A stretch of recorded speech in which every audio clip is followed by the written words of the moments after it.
Om Shri Gurubhyo Namaha. Namaskar to all. Let's look at how October 2020 will be for Sagittarius or Dhanur Rashi natives. Firstly, the planetary positions.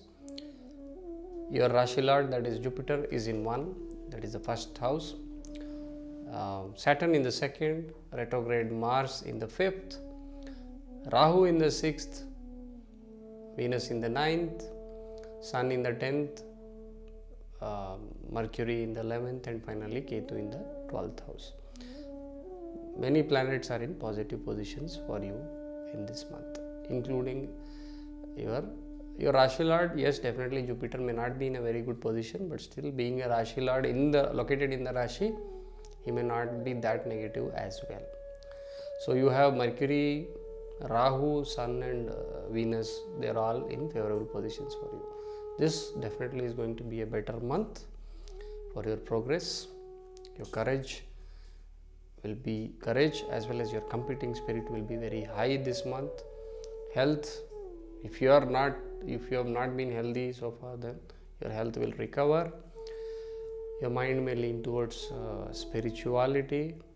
Gains will be average and even above average. Then career prospects are looking much better this month, definitely a better month than the previous one. Now in terms of health, if I have to talk, there could be some small injury due to a fire or a vehicular accident. Eye troubles are indicated, affliction to the face area, injury to the head, there could be itching or rashes to the feet area, that you have to take care. Our Sun and Rahu will bless you to come out of these illnesses. Good health will certainly prevail in this month. Coming to the career or business part, for working people, there could be some hesitation to begin with, and slowly will come out of it. And through your confidence, and your courage, you will be able to complete all the tasks on time. Victory in competition is also indicated. If you are looking for a change in position or a job responsibility, that could also be there for you in this month. For businessmen, you will find victory in competition, that's what is indicated. If you are into any tender business, you may win some tenders. There could be some favors from government pouring in for you. You may initiate a new venture or a new project in this month. The idea here is to you please maintain clear and positive communication to win the hearts of your business partner as well as your key customers. Overall, for businessmen, it's going to be a positive month. For students, they will make good progress in this month.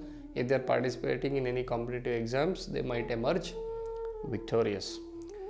Wealth or gains, if I have to talk about, spending on luxury items is indicated. The inflow will be more than the outflow, or it will be adequate. A new income source may open up for some. Spending on good deeds is indicated. Overall, a good month for gains. In terms of the family atmosphere, if I have to talk, it is going to be convivial and jovial as well. You may participate in some religious rituals. If you are expecting a child in the family, yes, expecting parents can see the arrival of a child in the family. If someone is unmarried, then there is a possibility that you may find your match. Your mind will, however, lean towards spirituality, so that will be a little more. Children may throw some tantrums, but in the end they will also support you. Elders' health will definitely get better, so it's a good month. Sit back, relax and enjoy these moments. Your Sade Sati is on, so some remedies are suggested. Please recite or listen to Hanuman Chalisa every day. Perform a Rudrabhishekam to Lord Shiva on a Trayodashi. Donate articles related to Guru, that means yellow sweets, yellow clothes, saffron, sandalwood, honey, to a temple on a Thursday. You can listen or recite Shiva Tandava Stotram for getting that stability. Please do these remedies. I wish you all the best for this month. Namaskar.